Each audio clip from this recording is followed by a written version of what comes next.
Hello, welcome to the National Literacy Agency online storytelling program.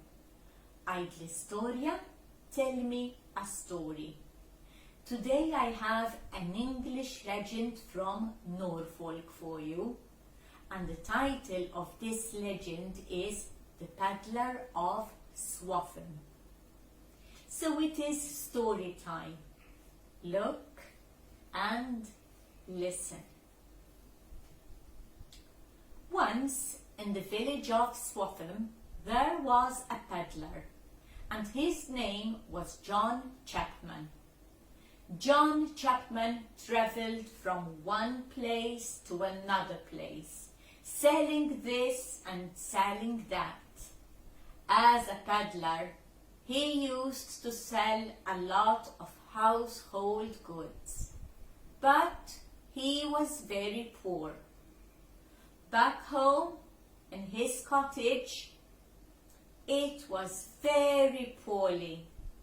The roof had holes everywhere, and every window in his cottage had no glass. It was cold, it was damp.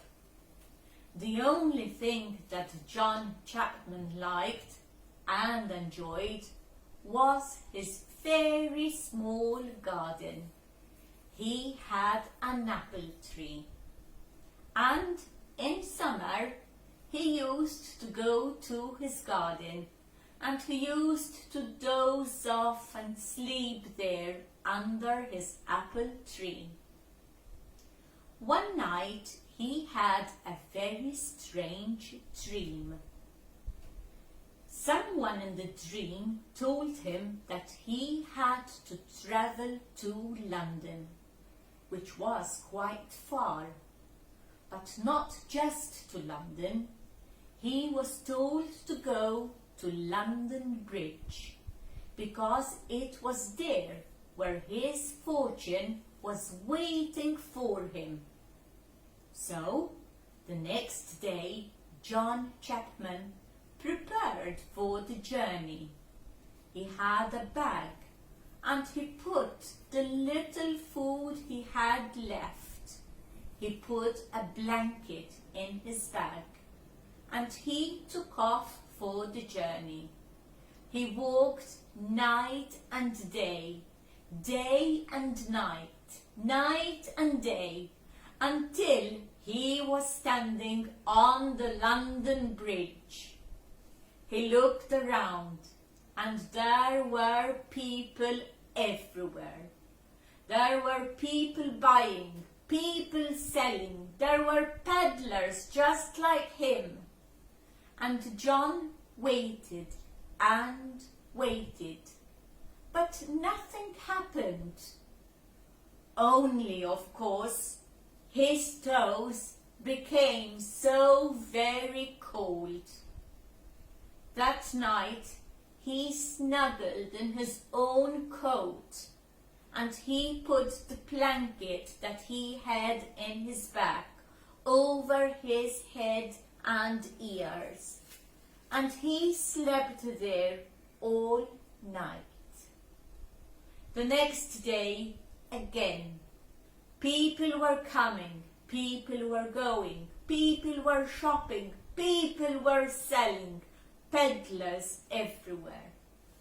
He waited and waited, but again nothing happened, except of course that his stomach was empty. He was hungry. He was so very hungry, and he was very cold.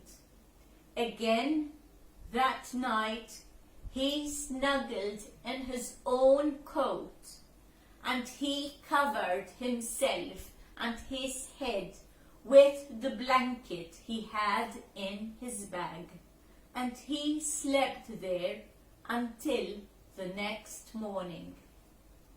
On the third day again, people were coming, people were going, people were shopping, people were selling. Peddlers like John were everywhere. Well, This time, John was approached by a policeman. What are you doing in these whereabouts? I have never seen you before. Of course, I have seen you these past 2-3 days. What are you doing? Are you a beggar? No, said John Chapman, and he told the policeman about his dream. He told him that he was told to walk to London and to wait on the London Bridge because he was going to find his fortune. Laughed the policeman. How stupid! And you believe in dreams? As if! I too had a dream last night. I dreamt of Swaffham. Swaffham, I don't even know what or where Swaffham is. And of this chap called John Chapman. As if I know a John Chapman. Well, I dreamt that he has an apple tree, and under his apple tree there is a pot of gold. Don't be foolish, man. Don't be foolish. John Chapman was very clever, and he kept quiet. And he just picked his things, and he put his bag over his shoulder, and he smiled at the policeman and said, yes, you're right. Dreams are only dreams. And so he left back for home. He walked day and night, night and day, day and night, until he got back to his cottage. He found a spade and he started digging around the apple tree. And yes, there he found a pot full of golden coins, of gold coins, a pot full of gold coins. Wasn't John Chapman happy? Today, his cottage has no holes in the roof. There is no leak. All his windows have glass, and John has money in his pocket.